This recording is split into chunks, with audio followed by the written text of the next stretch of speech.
नमस्कार दोस्तों, स्वागत है आप सभी का आईएएस पीसीएस मेंटर में। आज का ये वीडियो हमारा जो क्रैश कोर्स चल रहा है उसी में एक अगली कड़ी है, जिसमें हम ज्योग्राफी की क्लासेस यहाँ पर पढ़ेंगे।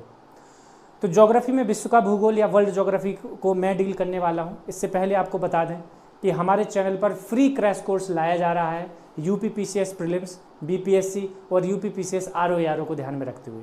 जैसे कि आप सबको पता है कि अगले कुछ महीनों के अंदर ये तीनों एग्जाम कराए जाएंगे, तो इन्हीं को ध्यान में रखते हुए हमारे चैनल पर फ्री क्रैश कोर्स लाया जा रहा है, जिसमें कि हिस्ट्री की ऑलरेडी क्लासेज आ रही हैं। अगर आपने नहीं देखी हैं तो उन क्लासेस का आप लुत्फ उठा सकते हैं। इसके अलावा डेली करंट अफेयर भी आपके लिए लाया जा रहा है, और मेरे द्वारा आज ज्योग्राफी यानी कि वर्ल्ड ज्योग्राफी से शुरुआत करी जाएगी। ठीक है, तो चलिए क्लास शुरू करते हैं। देखिए,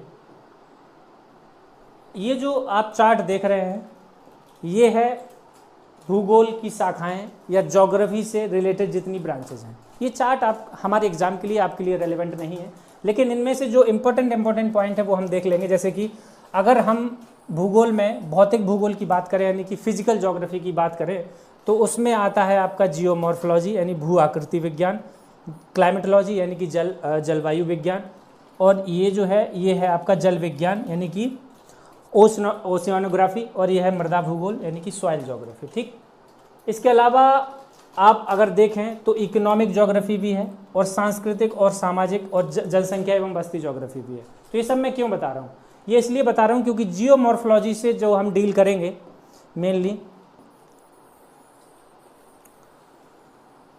मेनली जो जियोमॉर्फोलॉजी से डील किया जाएगा या भू आकृति विज्ञान को डील किया जाएगा, जिसमें हम देखेंगे सबसे पहले अर्थ के इंटीरियर जहाँ से क्वेश्चन आते हैं, है ना, पृथ्वी की आंतरिक संरचना, प्लेट विवर्तनिकी यानी कि प्लेट टेक्टोनिक से क्वेश्चंस आते हैं, उस पॉइंट्स को इसमें देखेंगे या उस टॉपिक को इसमें कवर करेंगे जियोमॉर्फोलॉजी में। इसके अलावा अगर हम बात करें तो एंडोजेनेटिक और एक्सोजेनेटिक फोर्सेस, जो कि अंतर्जातीय और बहिर्जातीय बल, उनको हम इसमें डील करेंगे। ठीक है, इसके अलावा हम अर्थक्वेक को इसमें डील करेंगे यानी कि भूकंप को इसमें डील करेंगे। ठीक है, और अगर वर्ल्ड की ज्योग्राफी में यूनिवर्स से जो शुरुआत होती है उस वाले चैप्टर को, जो कि आज की क्लास है, उसको भी डील करेंगे। ठीक है, इसी के साथ जलवायु विज्ञान में हम देखेंगे, जिसमें आप देखोगे कि साइक्लोन आपका हो गया, एटमॉस्फेयर आपका हो गया, है ना, वायुमंडल की संरचना, साइक्लोन हो गए। इसके अलावा टेम्परेचर, ये सब हम क्लाइमेटोलॉजी यानी कि जलवायु विज्ञान में देखेंगे, और जल विज्ञान में करेंट्स देखेंगे, रिवर्स देखेंगे। ठीक है, ये सब हम जल विज्ञान में देखेंगे। इसके अलावा ये जो सामाजिक और सांस्कृतिक भूगोल है, इसमें हम जनसंख्या मेनली देखेंगे, जनसंख्या। ठीक है, क्योंकि जो एग्ज़ाम है स्टेट सर्विस एग्जामिनेशन में जनसंख्या से रिलेटेड क्वेश्चंस आपके आते हैं, डेमोग्राफी से रिलेटेड, लाइक डेंसिटी पूछ लेता है, ठीक है, सेक्स रेशियो पूछ लेता है, मेल एंड फीमेल का, SC ST पॉपुलेशन के बारे में पूछ लेता है। तो मेनली हम यहाँ से जनसंख्या पढ़ेंगे। ठीक, और ये वाला जो आपका पोर्शन है, ये वाला जो आपका पोर्शन है, ये मेनली है एनवायरमेंट का। ठीक है, तो जो एनवायरमेंट की क्लासेज आएगी उसमें इसको डील कराया जाएगा और बताया जाएगा कि कहाँ से कितने प्रश्न आते हैं। ठीक, इसके अलावा मैं आपको बता दूं कि ये जो है आर्थिक में हम कृषि को देखेंगे, एग्रीकल्चर से क्वेश्चंस आते हैं, क्रॉपिंग पैटर्न से क्वेश्चंस आते हैं, इंडस्ट्री से क्वेश्चंस आते हैं। ठीक है, इसके अलावा पर्यटन यानी टूरिज्म से क्वेश्चन आते हैं, ट्रांसपोर्ट से आते हैं, अवसंरचना से, और सेवाएं, प्राइमरी यानी कि प्राथमिक, सेकेंडरी द्वितीयक, टर्सरी तृतीयक, क्वाटरनरी चतुर्थक, और क्वीनरी यानी पंचम। ठीक है, कौन कौन सी सेवाएं हैं, कौन कौन से सेक्टर किस में आते हैं, वहाँ से प्रश्न आते हैं आपके स्टेट सर्विस एग्जामिनेशन में। तो इस चार्ट में केवल इतना ही समझना है, बाकी कॉम्प्लिकेटेड चार्ट है, उसमें आपको ध्यान नहीं देना है ज़्यादा। ठीक है, अब बढ़ते हैं आगे। देखिए, मैंने आपको बोला कि हम वर्ल्ड ज्योग्राफी शुरू करेंगे यानी कि विश्व का भूगोल। विश्व के भूगोल में चैप्टर शुरू होगा यूनिवर्स से। किससे शुरू करेंगे हम शुरुआत आज? यूनिवर्स से। तो अगर आपने प्रीवियस ईयर क्वेश्चंस देखे हैं वेरियस स्टेट सर्विस एग्जामिनेशन के, तो आप पाएंगे कि उन सबको मिला के लगभग 144 करीब क्वेश्चन यूनिवर्स से आ चुके हैं या पूछे जा चुके हैं। ठीक है, अर्थ से रिलेटेड, जिसमें कि जो फोर्सेस हैं, जो बल हैं, उनसे क्वेश्चंस आ चुके हैं। इंटीरियर ऑफ द अर्थ से क्वेश्चन आ चुके हैं लगभग 66। रॉक से क्वेश्चन आ चुके हैं, वोल्केनो यानी ज्वालामुखी से क्वेश्चंस लगभग 20 करीब अभी तक पूछे जा चुके हैं, जो हमारे स्टेट सर्विस एग्जामिनेशन है, लाइक MP, UP, राजस्थान, वहाँ पे अगर आप देखेंगे तो ज्वालामुखी से बहुत सारे क्वेश्चंस, अर्थक्वेक से काफ़ी क्वेश्चन आ चुके हैं। वर्ल्ड माउंटेन, यस ये भी इंपॉर्टेंट है, ठीक है। विश्व के पर्वतों से क्वेश्चन आते हैं, तो ये भी हम इस सब चैप्टर जो हमारी क्लासेज आएंगी यहीं पे फोकस किया जाएगा, ठीक है, इन सारे चैप्टर्स को। इसके अलावा प्लेट्यूज हो गए, वैलीज हो गए, डेजर्ट हो गए। तो कुल मिला के जो मैंने अपना एनालिसिस किया है, जो काउंटिंग करी थी, वो मैंने देखा कि करीब 460 करीब क्वेश्चंस आ रहे हैं आपके केवल किससे, ये जो फिजिकल ज्योग्राफी का पार्ट है, भू आकृति विज्ञान, जियोमॉर्फोलॉजी, यहाँ से वेरियस एग्जामिनेशन में करीब 460 क्वेश्चंस पूछे गए हैं। इसका मतलब है कि बहुत ज़्यादा इंपॉर्टेंट होने वाला है ये पूरा जो टॉपिक है आपका, ठीक है। आगे बढ़ते हैं। ये देखिए, ये मैंने यहाँ पे जल विज्ञान को रखा है, या आप कह सकते हैं ओशनोग्राफी में, जिसमें से जो बड़े बड़े ओशन हैं 5, ठीक है, उनका नाम बताइए कमेंट में। अगर आपको पता है कि कौन से 5 ओशन हैं, उनका नाम आप कमेंट में बता सकते हैं। वहाँ से 13 क्वेश्चन लगभग पूछे जा चुके हैं।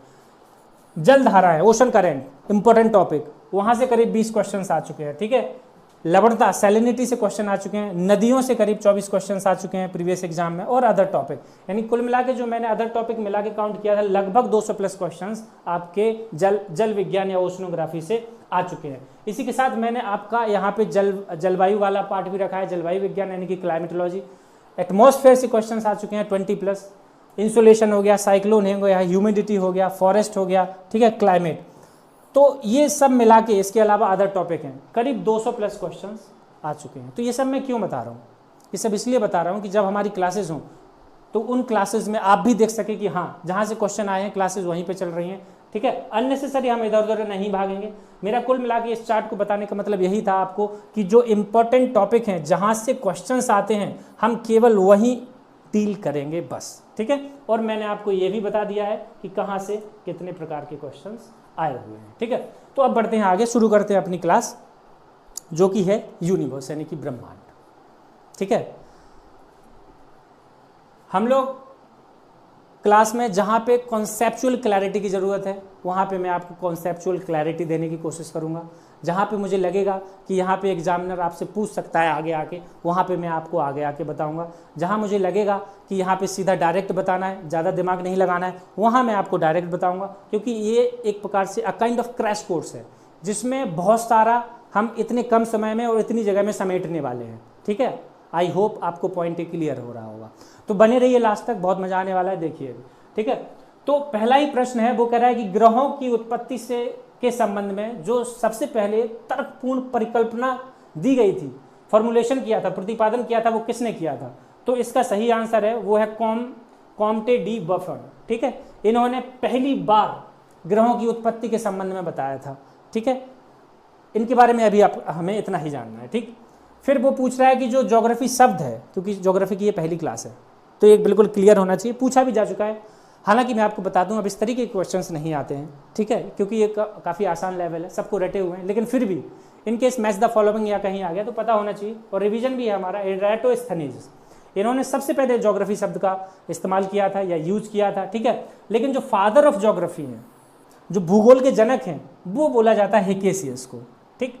अगर कई बार आप गूगल करेंगे तो आप देखेंगे कि एराटोस्थनीज का नाम आता है द फादर ऑफ ज्योग्राफी, लेकिन असल में जो माना गया है, जो स्टैब्लिश हैं, वो है हिकेसियस या हिकेटियस। क्यों?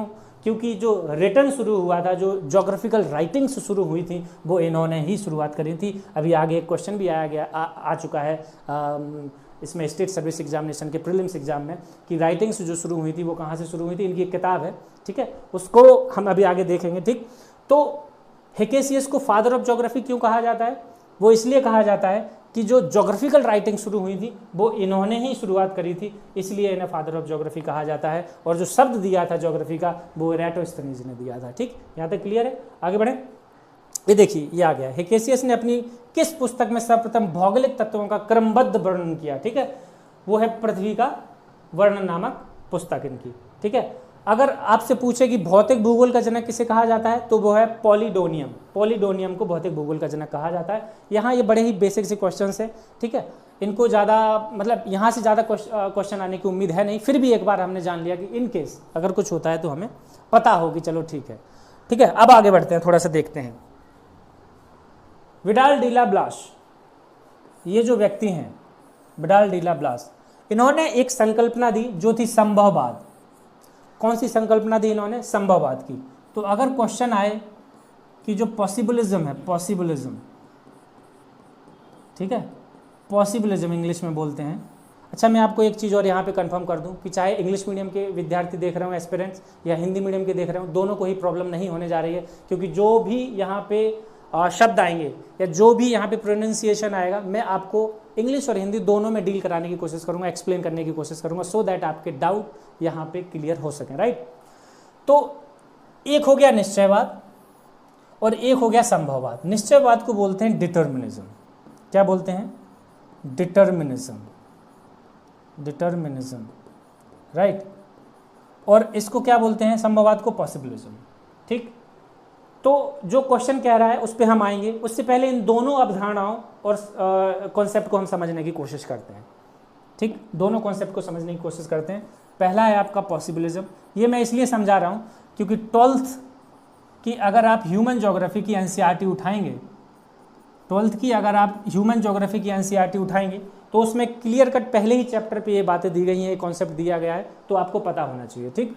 तो पॉसिबलिज्म देख लेते हैं और डिटर्मिनिज्म देख लेते हैं। डिटर्मिनिज्म बड़े ही सरल शब्दों में तुरंत आपको समझाऊंगा और आगे बढ़ेंगे, ठीक। देखिए, संभववाद जब सबसे पहले आया डिटर्मिनिज्म यानी कि निश्चयवाद, इसको हम एनवायरमेंटल डिटर्मिनिज्म भी कहते हैं, यानी कि पर्यावरणीय निश्चयवाद भी कहते हैं। ये होता क्या है? What is this determinism? निश्चयवाद है क्या? शुरुआत में जब हम आदि मानव थे या जब हमारा इतना विकास नहीं हुआ था, सभ्यता विकसित नहीं हुई थी, टेक्नोलॉजी नहीं थी, या टेक्नोलॉजी के बारे में तब हमने सोचना भी नहीं शुरू किया था, उस समय मानव खुले आसमान के नीचे रहा करता था। तो जो नेचर के जो फोर्सेस हैं, चाहे वो रेन हो गया, थंडरस्टॉर्म हो गया, बिजली कड़कना हो गया, सुनामी हो गया, अर्थक्वेक हो गया, उससे इंसान बहुत डर जाता था, ठीक है, क्योंकि हम इतने कैपेबल थे नहीं कि इनको रेगुलेट कर पाएँ। तो हमने उसको ही सर्वे सर्वा मान लिया, नेचर को ही हमने सब कुछ मान लिया कि हाँ, जो भी हो रहा है उसके ही अनुसार हो रहा है और हमारा उसमें कोई बस नहीं है। यहाँ तक बात क्लियर है? तो एनवायरमेंटल डिटर्मिनिज्म यानी कि निश्चयवाद क्या कहता है? निश्चयवाद ये कहता है कि जो डिक्टेट्स ऑफ नेचर है हमें उसका पालन करना पड़ेगा, ठीक है। Earthquake, tsunami, cyclone, rainfall, thunderstorm, इन सब पे हमारा कोई बस नहीं है, सब हमें उसके अनुसार कराए हुए और उसी के अनुसार चलना पड़ेगा, यानी कि डिक्टेट जो नेचर करेगा हमें उसे मानना है। दैट इज निश्चयवाद, यानी कि एनवायरमेंटल डिटर्मिनिज्म या डिटर्मिनिज्म। तो ये आपको क्लियर हो गया निश्चयवाद किसे कहते हैं, और उससे रिलेटेड जो पर्सनालिटी हैं वो यहाँ पे दी गई हैं, रिटर, रेडजेल और हटिंगटन। देखिए, क्लियर आपको बता दूं, यहाँ से प्रश्न नहीं आएगा कि कौन सी पर्सनालिटी किससे रिलेटेड है। इन केस कभी आ जाए तो अलग बात है, वो फिर भी मैंने आपको बता दिया है। लेकिन निश्चयवाद किसे कहते हैं और संभववाद कॉन्सेप्ट होता क्या है, ये बहुत जरूरी है, यहाँ से प्रश्न जरूर पूछा जा सकता है, ठीक है। तो ये क्लियर हुआ। अब इसी के ही अपोजिट में निकला पॉसिबलिज्म यानी कि संभववाद। इसी के ही अपोजिट में आया आपका संभववाद। अब आप समझ गए होंगे कि अच्छा, एनवायरमेंटल डिटर्मिनिज्म है कि डिक्टेट्स ऑफ नेचर, नेचर जो तय करेगा, नेचर का जो भी क्रियाएं हैं, चाहे वो अर्थक्वेक हो, जो भी हमें नेचर देता है, हमें उसी के अनुसार, उसी में बच के अपने आप को बचा के निकलना है और उसी के अनुसार हमें काम करना है। लेकिन पॉसिबलिज्म, संभववाद कहता है कि नहीं, ह्यूमन इज सुप्रीम। वो कहता है कि कौन सुप्रीम है? ह्यूमन इज सुप्रीम है, ह्यूमन इज सुप्रीम, यानी कि मानव ही सर्वोपरि है, मानव ही सर्वोपरि है, संभववाद ये कहता है। क्लियर हुआ? अब दोनों ही एक्सट्रीम है। संभववाद कह रहा है कि मानव ही सर्वोपरि है, ठीक है, हमने नेचर को बहुत हद तक कंट्रोल किया है टेक्नोलॉजी के माध्यम से। अर्थक्वेक का उतना जल्दी पता तो नहीं चलता, लेकिन हम जो हमारा बिल्डिंग का स्ट्रक्चर है उसको इस तरीके से बनाते हैं कि कम से कम क्षति पहुंचे। जापान इसका बेस्ट एग्जांपल है। सुनामी से हम बहुत पहले बच सकते हैं। साइक्लोन की वार्निंग हमें बहुत ही कई दिन पहले मिल जाती है कि साइक्लोन आने वाला है। रेनफॉल से हम अपने आप को बचा सकते हैं। तो हमने नेचर को कंट्रोल किया है, लेकिन कंप्लीट कंट्रोल नहीं है। जैसे संभववाद कहता है कि ह्यूमन इज सुप्रीम, ठीक है, तो ये भी एक्सट्रीम है और ये भी एक्सट्रीम है। तो कुल मिला के अभी आपको ये समझ आया कि एनवायरमेंटल डिटर्मिनिज्म क्या है और पॉसिबलिज्म क्या है, ठीक है।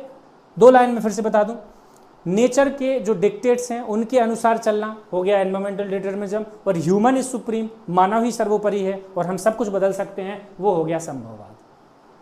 तो ये जो दो पॉइंट थे ये जानना जरूरी था, ठीक है। आगे बढ़े। अगला कह रहा है कि भूगोल पृथ्वी की झलक को स्वर्ग में देखने वाला आभामय विज्ञान किसने कहा है? एक कैलिडियस टॉलमी ने है। इनके आ जाए तो अच्छी बात है, वैसे ये सब क्वेश्चंस नहीं आएंगे, हम वहीं डील करेंगे जहाँ पे क्वेश्चंस रिफ्लेक्ट होंगे। ठीक है, आगे बढ़ें। देखिए ये कुछ परिकल्पनाएं हैं, आप इनको देख सकते हैं, एक बार पढ़ लीजिए। मैं साइड से हो जाता हूँ, एक बार पढ़ लीजिए। यहाँ से क्वेश्चन आने की संभावना थोड़ी सी कम है, फिर भी एक बार देख लीजिए। तो देख लिया होगा आपने, ठीक है। एक बार जो आ रही है परिकल्पना किसका है? जेम्स जीन्स एंड जेफरीन का, ठीक है। वायव्य राशि परिकल्पना कांट की है। वैसे यहाँ से प्रश्न आएंगे नहीं, आप अगर इग्नोर भी कर देंगे तो चलेगा, क्योंकि वो हमारे उसमें पार्ट था, हमारे सिलेबस का पार्ट था, इसलिए मैंने उसको डाल दिया। लेकिन वहाँ पे हमें ज़्यादा फोर्स नहीं करना है, जहाँ से क्वेश्चन आएंगे हम वही उसी को देखेंगे, ठीक है। आधुनिक भूगोल मॉडर्न ज्योग्राफी का फादर किसे कहा जाता है? ये है आपके अलेक्जेंडर बोन हम्बोल्ट, ठीक है। ये जो हम्बोल्ट हैं, अलेक्जेंडर वॉन हम्बोल्ट, इनको मॉडर्न ज्योग्राफी का फादर कहा जाता है, ठीक है। इंपॉर्टेंट है, याद रखना। कॉस्मोस इन्हीं के द्वारा लिखी गई। कॉस्मोस जो किताब है वो किसके द्वारा लिखी गई है? हम्बोल्ट के द्वारा लिखी गई है। एग्जाम में क्वेश्चन से पहले पूछा भी जा चुका है, ठीक। और इन्हीं ने सबसे पहले समताप रेखाओं को मानचित्र पर प्रदर्शित किया था। कौन? हम्बोल्ट ने।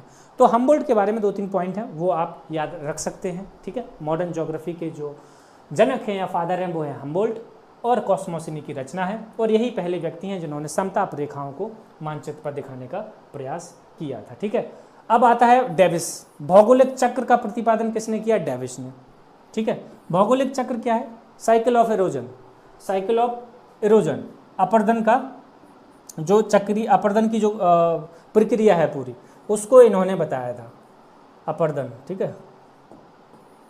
साइकिल ऑफ इरोजन, अपर्दन की जो प्रक्रिया है उसको इन्होंने बताया था, ठीक, कि यंग एज, मैच्योर एज और ओल्ड एज, इन्होंने 3 बताया था, यंग एज, मैच्योर एज और ओल्ड एज, ठीक। उसके अंदर नहीं जाना है, वो हमारा इसका पार्ट नहीं है, जो भूगोल के विद्यार्थी उनके लिए है। हमें एक जनरल पॉइंट ऑफ व्यू से देखना है। तो भौगोलिक चक्र का जो प्रतिपादन है वो डेविस ने किया है, ठीक है। अब ये जो क्वेश्चन है ये तो कोई भी कर देगा भाई, कि जो सूक्ष्म अणुओं से लेकर विशालकाय आकाश गंगाओं तक के सम्मिलित रूप को क्या कहा जाता है? ठीक है, ब्रह्मांड कहा जाता है, ठीक, यूनिवर्स। अब यूनिवर्स से रिलेटेड बहुत सारे फैक्ट हैं कि सबसे पहले यूनिवर्स की संकल्पना आई कैसे, यूनिवर्स सबसे पहल कब शुरू हुआ था, है ना, कितना पुराना है ब्रह्मांड, इन सब को आज हम इस वीडियो में या इस क्लास में देखने वाले हैं। चलिए आगे बढ़िए, ठीक है। अब देखिए, किसके अनुसार पृथ्वी ब्रह्मांड के केंद्र में है तथा सूर्य एवं अन्य इसकी परिक्रमा करते हैं? इंपॉर्टेंट क्वेश्चन है, पूछा जा सकता है किसी भी एग्जामिनेशन में, ठीक है। ये है टॉलमी। ये जो टॉलमी भाई साहब हैं, इन्होंने बहुत पहले, आज से 2000 साल पहले, एक करीब 160 एडी, या जैसे हम कॉमन एरा बोलने लगे हैं, यानी कि लगभग आप आज से 2500 साल पहले थे, 2400 साल कह सकते हैं। उस समय इन्होंने बताया कि पृथ्वी जो है वो ब्रह्मांड के केंद्र में है तथा सूर्य एवं अन्य ग्रह इसकी परिक्रमा करते हैं। अभी हमें ये बात थोड़ी सी फनी लग सकती है, बट जो व्यक्ति 2500 साल पहले ये बात बोल रहा है, ये बहुत ऊंची बात इसने कह दी थी। 2500 साल पहले बता देना कि पृथ्वी जो है वो ब्रह्मांड के केंद्र में, इसका मतलब है कि ये भाई साहब सोच पा रहे हैं कि कहीं ना कहीं ब्रह्मांड है, बहुत बड़ा है, ठीक है, और पृथ्वी उसके केंद्र में। तो ये सोच पाना ही अपने आप में बहुत बड़ी बात थी, इसलिए इनका कद बहुत बड़ा है उस समय। और ये जो बात है, ये जो फैक्ट है, ये करीब 1500 साल तक मान्य रहा। आप बोलेंगे हैं जी, करीब ये फैक्ट लोग, पूरा विश्व मानता रहा कि ठीक है, ब्रह्मांड है, ब्रह्मांड के केंद्र में पृथ्वी है और सूर्य तथा अन्य ग्रह इसकी परिक्रमा करते हैं। ये कहा है टॉलमी भाई साहब ने, और ये चलता रहा 1500 वर्ष तक, जब तक कि कोपरनिकस, केपलर, गैलीलियो और न्यूटन ने अपने सिद्धांत देना शुरू नहीं किए, तब तक ये मान्यता चलती रही, ठीक है। यहाँ तक क्लियर है। आधुनिक खगोल शास्त्र का जनक कोपरनिकस को कहा जाता है। आधुनिक, ये बाद में आए, ये करीब अगर हम माने तो 1400 से 1500 शताब्दी के बीच में ये भाई साहब आए। इन्होंने भी कुछ बातें रखी, ठीक है। इन्होंने सबसे पहले क्या बताया कि ब्रह्मांड के केंद्र में पृथ्वी नहीं सूर्य है। ये थोड़ा सा आगे आ गए, ठीक है, समय भी तो बहुत गुजर गया। इन्होंने कहा नहीं, टॉलमी भाई साहब ने गलत कहा था, पृथ्वी ब्रह्मांड के केंद्र में नहीं है, सूरज है। अब ये भी हमें फनी लग सकता है क्योंकि सूरज भी ब्रह्मांड के केंद्र में नहीं है, ठीक है। लेकिन उस समय लोगों ने माना चलो ठीक है, सूरज अब ब्रह्मांड के केंद्र में है और पृथ्वी और अन्य ग्रह इसकी परिक्रमा करते हैं। तो ये जो दोनों पॉइंट हैं ये आपको याद रखना है, ये एज इट इज पूछ लेता है कि किसने कहा था कि पृथ्वी केंद्र में, टॉलमी भाई साहब, किसने कहा था सूरज केंद्र में है ब्रह्मांड के, कोपरनिकस भाई साहब, ठीक है। अब जो ग्रहों की गति से संबंधित नियम है ना, लॉज या मोशन ऑफ प्लैनेट, उससे रिलेटेड जो लॉज हैं उसकी खोज तथा सूर्य को ग्रहीय कक्षा का केंद्र माना। ये देखिए यहाँ से जब केपलर भाई साहब आए तब उन्होंने बताया कि नहीं नहीं, सूर्य जो है वो केवल जो इसके प्लैनेट हैं उसका सेंटर है, सूर्य ब्रह्मांड का सेंटर नहीं है। तो इन्होंने ग्रहों की गति से संबंधित, है ना, प्लैनेट के मोशन से संबंधित कुछ लॉज दिए और बताया कि सूर्य जो है वो हमारे सौर मंडल के केंद्र में है, ना कि ब्रह्मांड के। तब फिर केपलर भाई साहब की बात का भरोसा किया गया। तो देख रहे हो, टॉलमी, कोपरनिकस, केपलर, किन्होंने क्या कहा, ठीक है। तब फिर हर्शेल आए 1805 में, और 1805 में एस्टैब्लिश हुआ कि पृथ्वी, सूर्य एवं अन्य ग्रह जो हैं वो हमारी जो गैलेक्सी है उसका एक अंश मात्र है, ठीक है। अब ये फैक्ट वेल एस्टैब्लिश फैक्ट आज भी है, ठीक है। हम सब जानते हैं कि बहुत बड़ा है ब्रह्मांड, बहुत बड़ी है गैलेक्सी, ठीक है। उस गैलेक्सी में अगर ये इतनी बड़ी गैलेक्सी है तो एक पॉइंट कहीं छोटा सा वो सौर मंडल है, ठीक है। पॉइंट तो मैंने फिर भी बड़ा बना दिया है, इससे भी छोटा, ठीक। तो हर्शेल भाई साहब आए, उन्होंने बताया कि नहीं नहीं, देखो होता क्या है असल में कि ब्रह्मांड बहुत बड़ा है और ये जो हम सब देख पा रहे हैं, पृथ्वी, सूरज, अन्य ग्रह, तो एक उसका अंश मात्र है। ये हर्शेल भाई साहब ने बोला था, स्टेटमेंट याद रखना है, इसलिए मैं यहाँ पे थोड़ा सा रुका हूँ, टाइम लिया है, ठीक है, क्योंकि क्वेश्चन रिपीट हो सकता है। अब आता है बिग बैंग का सिद्धांत, बिग बैंग थ्योरी, जिसे महाविस्फोट सिद्धांत भी कहा जाता है हिंदी में, ठीक है। इसको फॉर्मुलेट किसने किया था, वो है जॉर्ज लेमेंटियर, ठीक है। जॉर्ज लेमेंटियर ने क्या बताया, बिग बैंग का सिद्धांत, बिग बैंग थ्योरी, जॉर्ज लेमेंटियर, ठीक है। क्वेश्चन आ सकता है, याद रखना। लेकिन इसको एक्सप्लेन किसने किया डिटेल में, वो अभी हम आगे देखेंगे, ठीक। अब देखिए, किस सिद्धांत के अनुसार ब्रह्मांड लगभग 13.7 अरब वर्ष पूर्व, ये डेट याद रखना, अगर याद रहती है तो अच्छा है, क्योंकि क्वेश्चन अगर अकॉर्डिंगली थोड़ा चेंज हेर फेर करके देता है तो आप याद कर पाएंगे, अच्छा ब्रह्मांड इतने वर्ष पुराना था, तो उस तरीके से आप मिला लीजिए। तो 13.7, जिसको हम मोटा मोटी बोल सकते हैं कि 14 अरब साल पुराना है हमारा ब्रह्मांड, ठीक है। पदार्थों से निर्मित एक गोलाकार सूक्ष्म पिंड था जिसका आयतन सूक्ष्म और ताप व घनत्व अनंत था। फिर इसमें विस्फोट हुआ और ब्रह्मांड की उत्पत्ति हुई, यही तो बताता है बिग बैंग, ठीक है। देखिए बिग बैंग जो है, बिग बैंग थ्योरी, इसको थोड़ा सा समझ लेते हैं। बिग बैंग थ्योरी,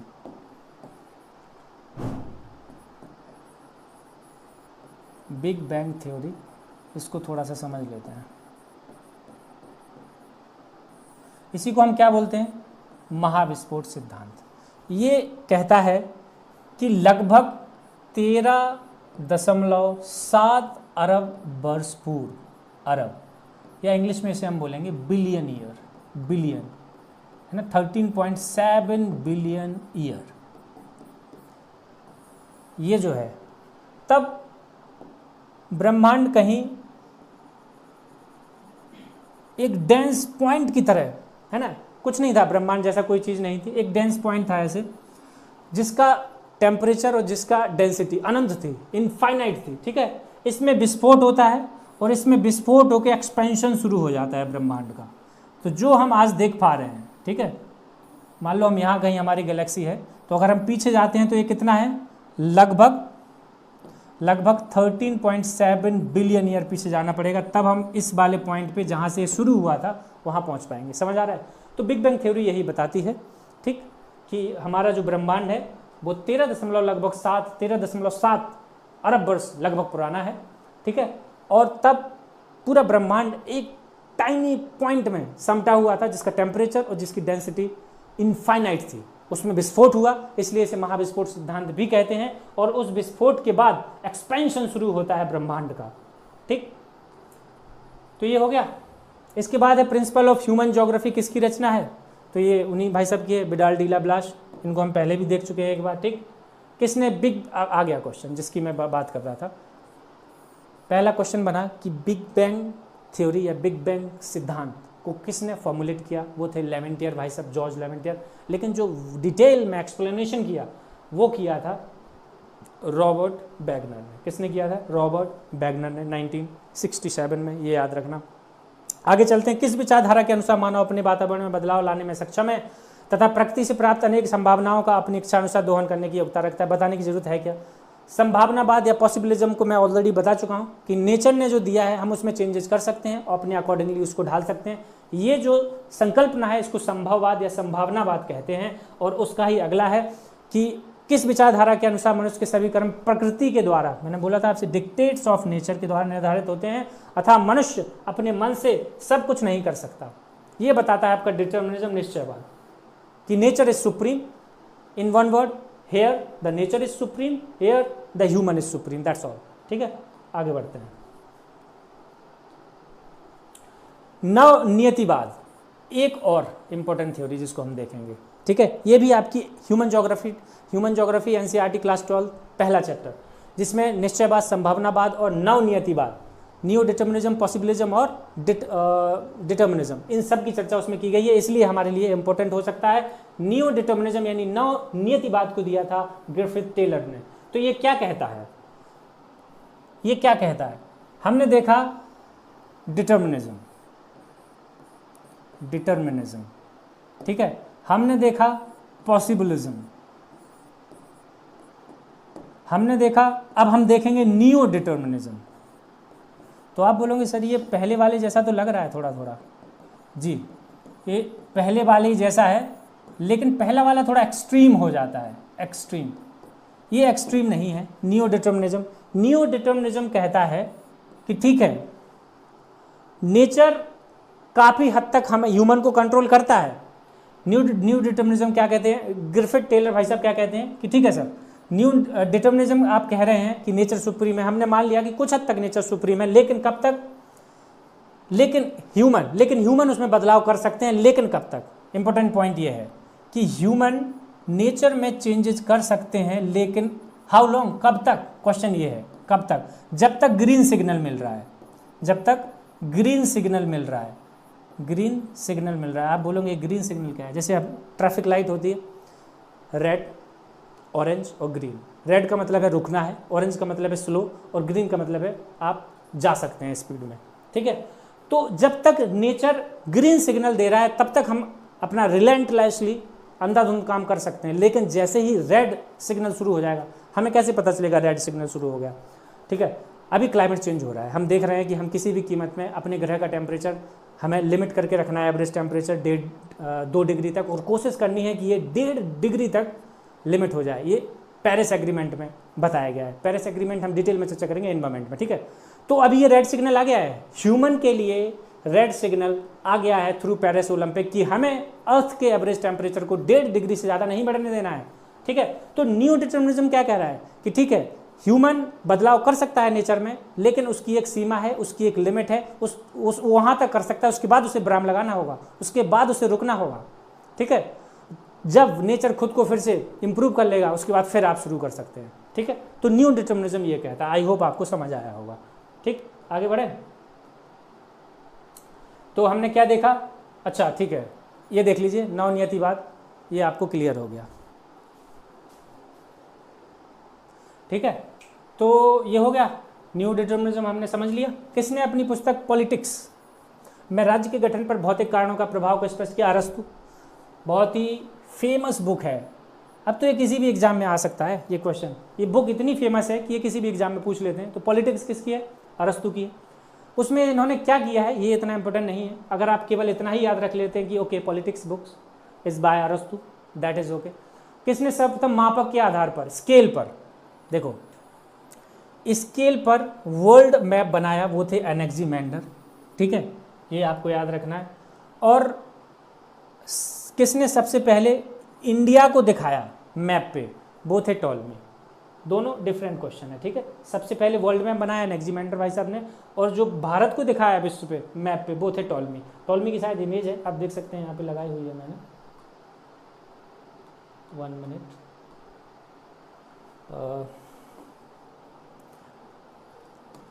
ये रही। ठीक है, तो ये है टॉलमी का वर्ल्ड मैप। क्या आप इसमें देख पा रहे हैं इंडिया को?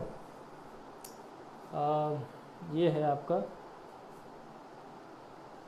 इंडस करके दिया गया ये, ठीक है।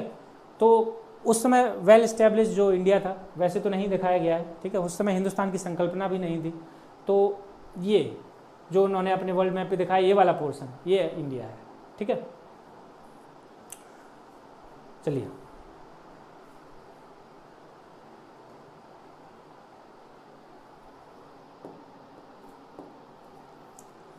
वन मिनट, एक मिनट,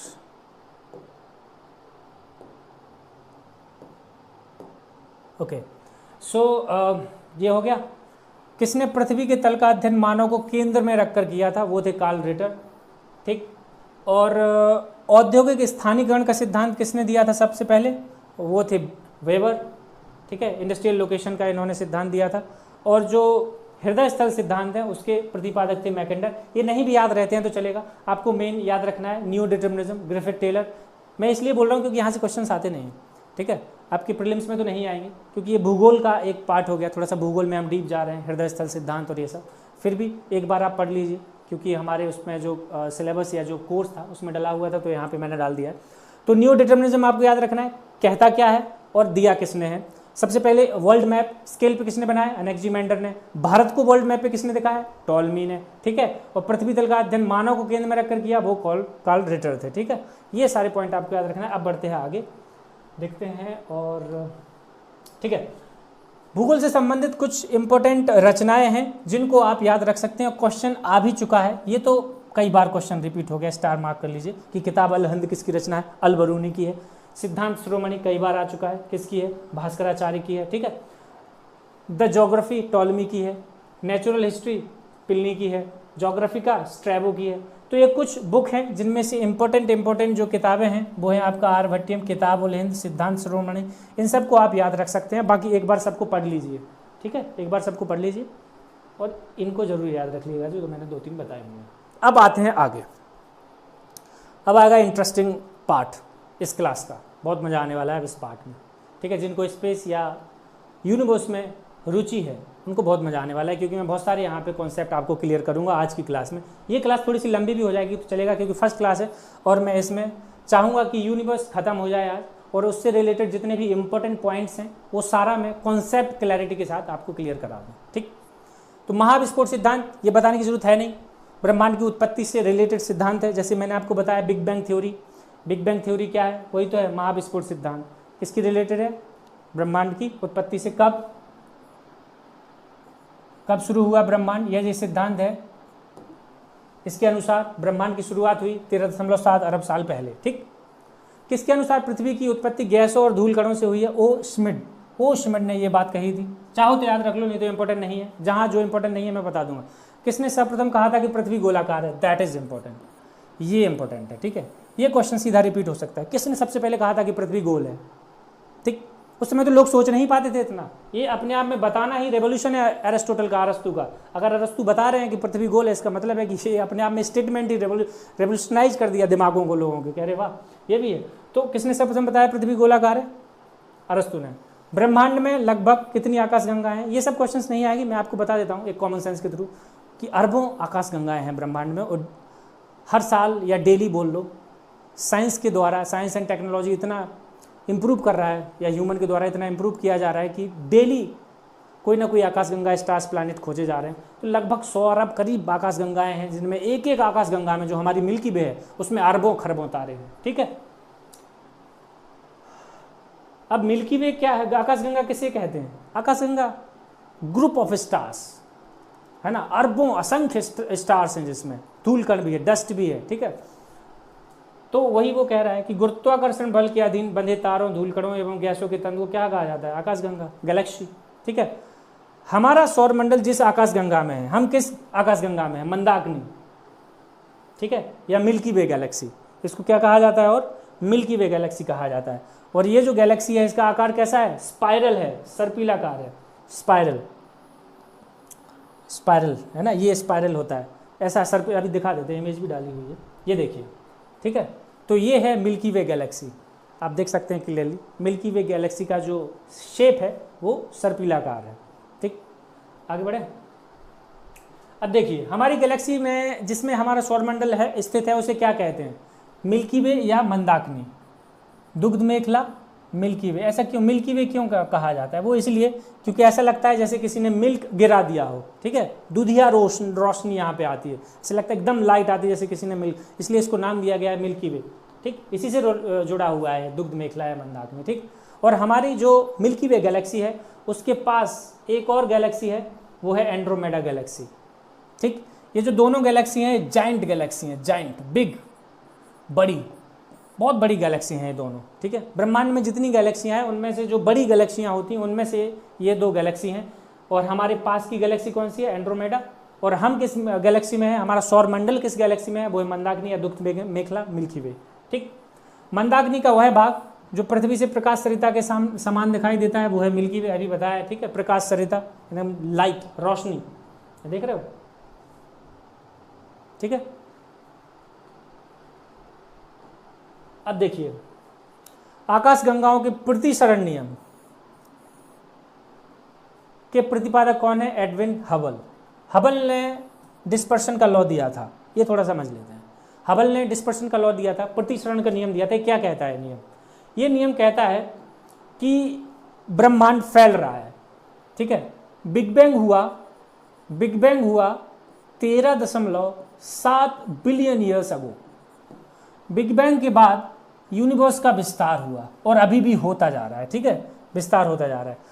और हबल भाई साहब ने एक बात और बताई कि ये जो गैलेक्सीज हैं, जो जितनी दूर गैलेक्सी है, ठीक है, ब्रह्मांड में, जैसे हम यहाँ हैं, या ब्रह्मांड 13.7 अरब साल पहले यहाँ से शुरू हुआ, ये फैल रहा है, हम यहाँ हैं, तो जो जितनी दूर गैलेक्सी हैं वो उतनी ही तेज गति से आगे बढ़ रही हैं, जो जितनी दूर गैलेक्सी हैं वो उतनी ही तेज गति से आगे बढ़ रही हैं। तो प्रतिसरण नियम यही कहता है। तो पहली इंपॉर्टेंट बात कि अगर आपको वो याद नहीं रहता है कि प्रतिसरण नियम क्या है, तो कम से कम आपको ये तो याद रखना ही है कि जो हबल भाई साहब हैं उन्होंने प्रतिसरण नियम दिया था। और प्रतिसरण लॉ ऑफ डिस्पर्शन कहता है कि ब्रह्मांड फैल रहा है और जो जितनी दूर हैं गैलेक्सी वो उतनी ही तेज गति से आगे बढ़ रही हैं, और जितनी पास हैं वो उतनी ही स्लो आगे बढ़ रही हैं, ठीक है। तो ये प्रतिसरण नियम कहता है। हमारी आकाशगंगा का एक तारा, या sun is a star, we all know, है ना, सूर्य एक तारा है, हम जानते हैं। मंदाकिनी को सबसे पहले, गैलेक्सी को सबसे पहले गैलीलियो ने देखा था, मंदाकिनी को, ठीक। हमारी जो मिल्की वे गैलेक्सी है ये हमने बता ही दिया, ये कौन सी है, एंड्रोमेडा गैलेक्सी है। आगे बढ़े, ठीक है। सूर्य का सबसे निकटतम तारा प्रॉक्सिमा सेंटोरी या प्रॉक्सिमा सेंचुरी बोलते हैं, प्रॉक्सिमा सेंटोरी भी बोलते हैं, ये रहा, है ना। तो ये सूर्य के सबसे करीब का एक तारा है जो है प्रॉक्सिमा सेंटोरी, ठीक है। तारों का निर्माण कैसे होता है ये अभी हम देखेंगे, तारों का निर्माण, ठीक है। पूरा लाइफ साइकिल ऑफ स्टार अभी हम देखने वाले हैं, डिटेल में मैं आपको बताऊंगा।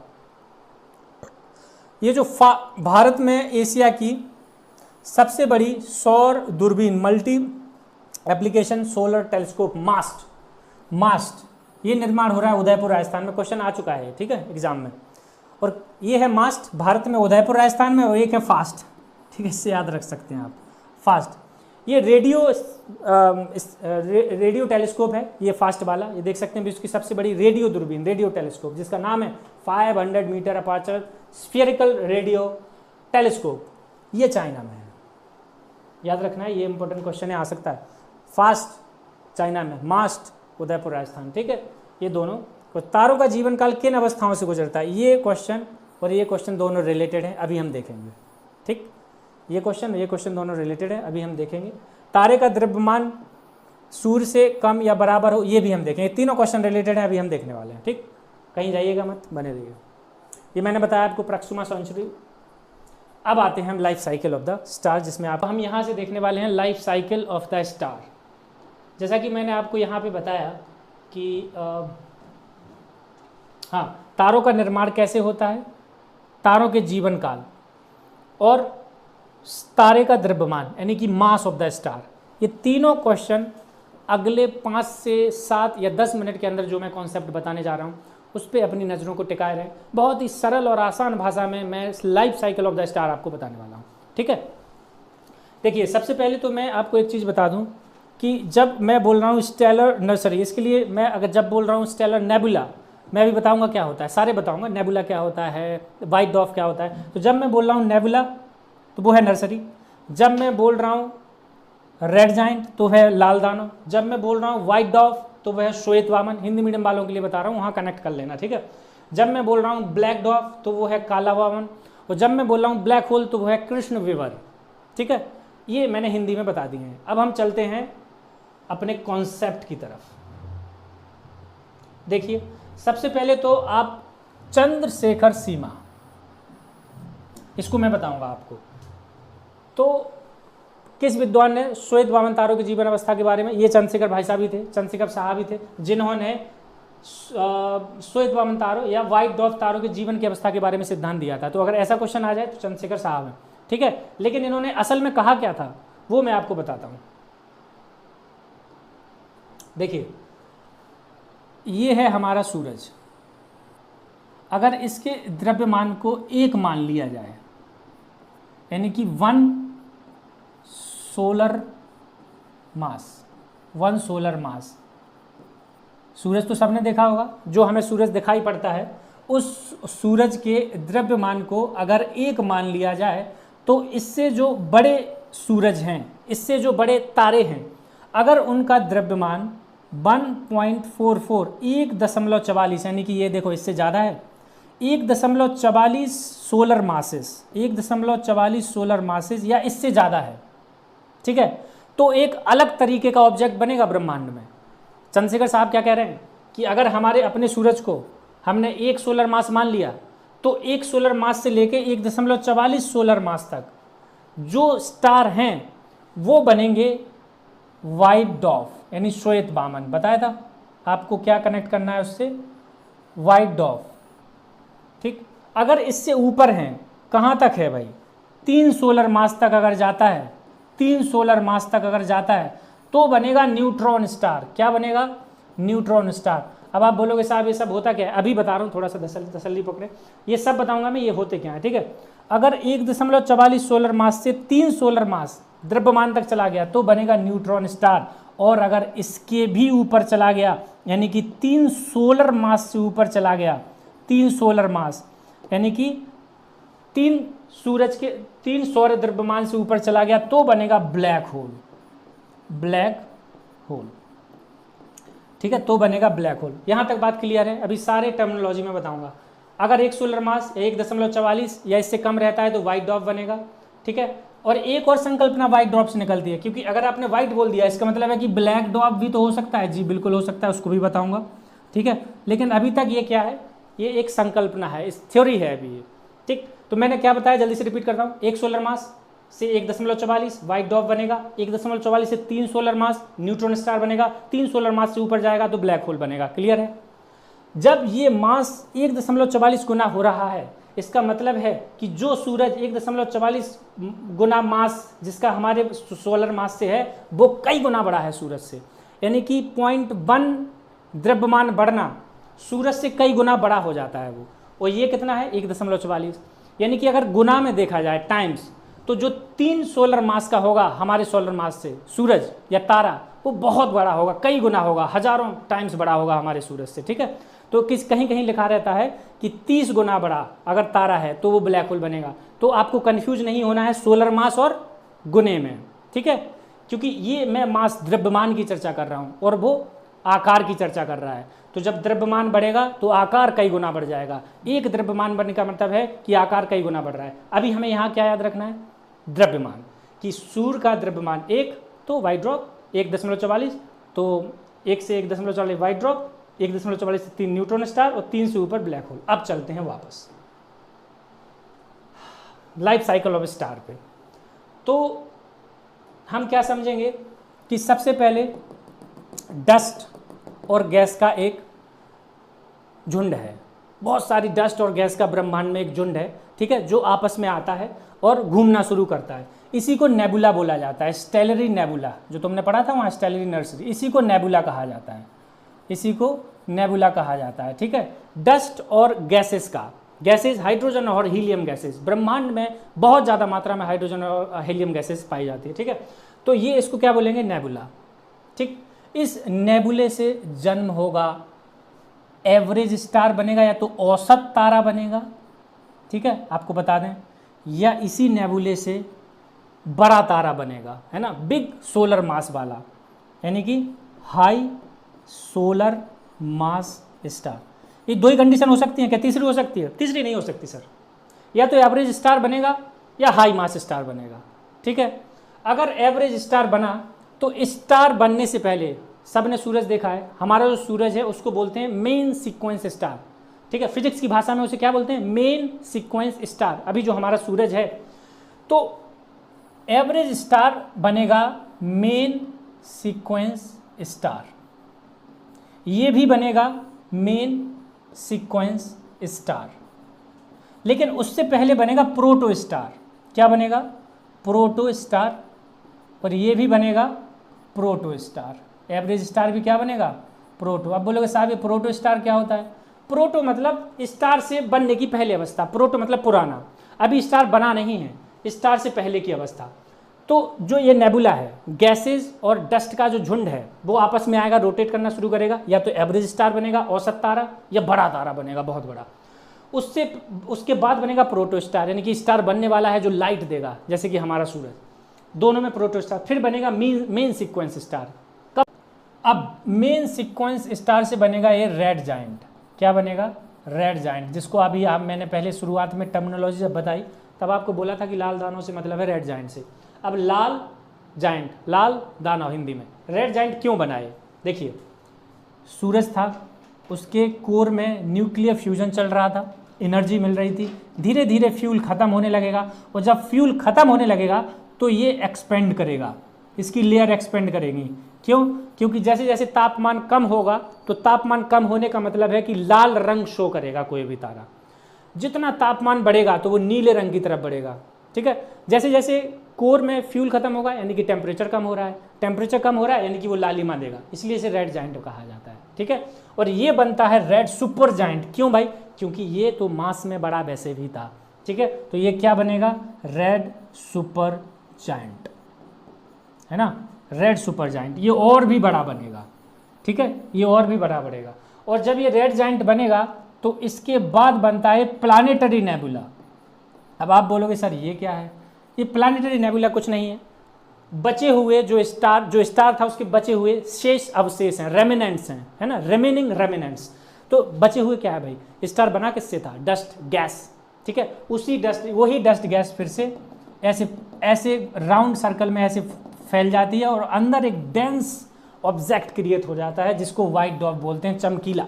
ठीक है, क्योंकि ऊर्जा तो ये अभी भी दे रहा है ना, फ्यूल कम हुआ है, खत्म थोड़ी हुआ है, फ्यूल स्टार का कम हुआ है, खत्म थोड़ी हुआ है, तो अभी भी ये चमकेगा, लेकिन उतनी रोशनी नहीं देता है कि ये दूर तक अपनी रोशनी को फैला सके, इसलिए ये बनता है व्हाइट डॉर्फ।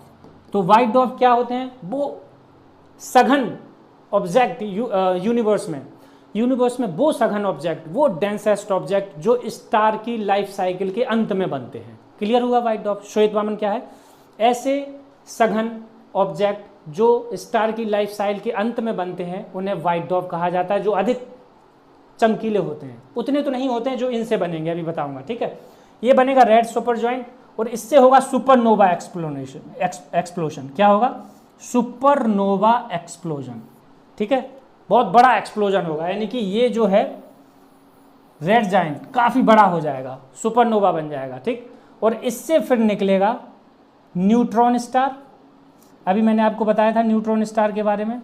न्यूट्रॉन स्टार कब निकलेगा? फिर से बता देता हूँ। न्यूट्रॉन स्टार निकलेगा जब सोलर मास कितना होगा? सौरिक द्रव्यमान 3 गुना होगा हमारे सूरज से, तब निकलेगा न्यूट्रॉन स्टार। और अगर ये हाई जो द्रव्यमान वाला स्टार है और बड़ा हुआ, 3 से भी बड़ा हुआ, तो फिर निकलेगा ब्लैक होल। अब हमें समझना क्या है? व्हाइट डॉर्फ समझ लिया, अभी ये 2 समझने हैं, न्यूट्रॉन स्टार और ब्लैक होल। पहले मैं आपको न्यूट्रॉन स्टार की तस्वीर दिखाता हूँ। ये रहा न्यूट्रॉन स्टार। ठीक है, हमारे सोलर मास से 3 गुना सोलर मास वाला स्टार। ठीक है, जब अपनी लाइफ साइकिल के अंत में पहुंचता है तो वो न्यूट्रॉन स्टार बनता है। ये भी बहुत डेंसेस्ट ऑब्जेक्ट हैं, बहुत सघन ऑब्जेक्ट हैं, जो अधिक चमकीले होते हैं। देख रहे हो तुम इनकी चमक, देख रहे हो, काफ़ी चमकीले होते हैं। और इसी से रिलेटेड है पल्सर, एक और ऑब्जेक्ट है पल्सर। जब यही सघन ऑब्जेक्ट लाइट इमिट करने लगते हैं, जब यही सघन ऑब्जेक्ट लाइट इमिट करने लगते हैं, ठीक है, नॉर्थ और साउथ से, तो इन्हीं को बोला जाता है पल्सर। यानी कि आप बोल सकते हैं कि सर इसका मतलब ये हुआ कि जितने पल्सर हैं वो सभी न्यूट्रॉन स्टार हैं। सही बात है। तो क्या जितने न्यूट्रॉन स्टार हैं वो सभी पल्सर हैं? नहीं। पल्सर कब बनेगा? जब उसकी जो लाइट है वो इमिट होगी, है ना, जैसे रेडियो वेव्स इमिट होती है ना, ऐसी अंतरिक्ष में दूर तक दिखाई देंगी ये इमिट, और ये रिवॉल्व करती हैं, रोटेट करती हैं, ठीक है, बहुत तेज गति से रोटेट करती हैं, ठीक। तो हम एक और जैसे क्वेश्चन स्टेटमेंट आ सकता है कि सभी पल्सर न्यूट्रॉन स्टार होते हैं। यस, लेकिन सभी न्यूट्रॉन स्टार पल्सर नहीं होते हैं, है ना, ये रोटेट करते हैं, ठीक। आगे यहां तक क्लियर हो गया? अब हम आगे आते हैं, ये देखिए पल्सर, अभी हम पढ़ेंगे पल्सर के बारे में, वापस आते हैं अपने उस पर। तो हमने क्या बताया आपको कि हाई सोलर मास वाला प्रोटोस्टार बनेगा, main sequence, red Supergiant, supernova, explosion, या तो न्यूट्रॉन स्टार बनेगा, ब्लैक होल। ब्लैक होल क्या है? ब्लैक होल यूनिवर्स के सबसे सघनतम ऑब्जेक्ट है, इनसे सघनतम कुछ नहीं है, ठीक है, ये सबसे अंत है अभी तक जो माना जा रहा है, अभी तक माना जा रहा है ब्लैक होल अंत है।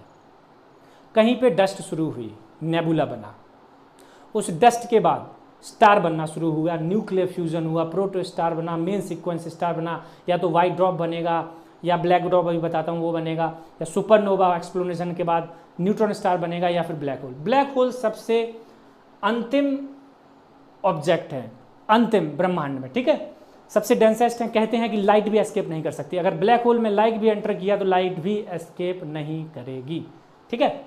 तो ये हो गया ब्लैक होल।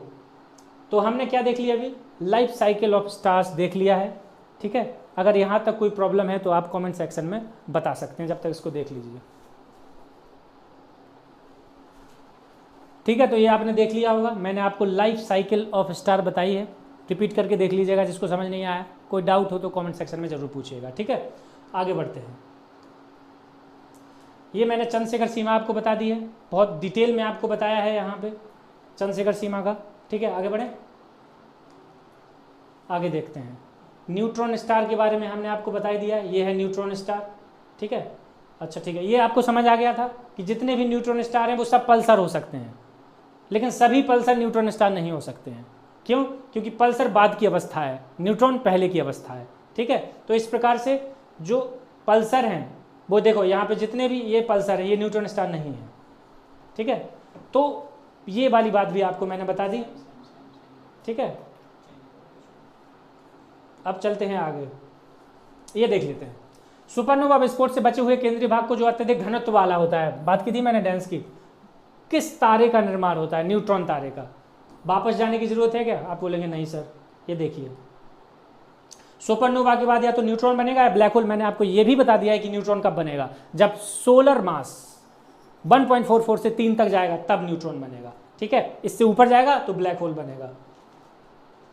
पल्सर, न्यूट्रॉन तारे को, हाँ न्यूट्रॉन तारे को पल्सर भी कहते हैं, ठीक है, लेकिन पल्सर को न्यूट्रॉन तारा नहीं कहते हैं, ये बात आपको पता चली। सप्तऋषि तारामंडल किस तारे का संकेत प्राप्त? ध्रुव तारे का। सप्तऋषि से किस तारे का पता चलता है?